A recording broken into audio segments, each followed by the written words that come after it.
கல்யாணம் ஆகாதவங்கலாம் அந்த கோயிலுக்கு வந்து 2 மாலைகள் எடுத்துன்னு வருவாங்க, ஒரு அர்ச்சனை வாங்கிட்டு வருவாங்க, 5 வாரம் வருவாங்க. கண்டிப்பாக கல்யாணம் கை கூடி வருது. நிறைய பேருக்கு கல்யாணம் நடந்து அங்கேயே கல்யாணம் பண்ண ஆரம்பிச்சிட்டாங்க.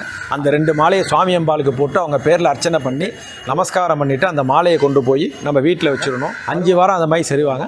பழைய மாலையை வந்து அந்த கோயில் ஸ்தல விருட்சம் வில்வேல மரம், அதே மாதிரி உருவத்தோட காட்சி கொடுத்த இடம்னா திருவேற்காடு தான் முத உருவத்தோட காட்சி கொடுத்த இடம். சுவாமிக்கு அந்த சிவலிங்கத்துக்கு பின்னாடி உருவத்தோட சுவாமி அம்பாள் இருப்பாங்க. வேல் கொடுத்த இடம் அப்படின்னா சிக்கல் சிங்கார வேலைன்னு சொல்லுவாங்க. அந்த வேலை வச்சு பூஜை பண்ண இடம் இங்கே திருவேற்காட்டில் தான்.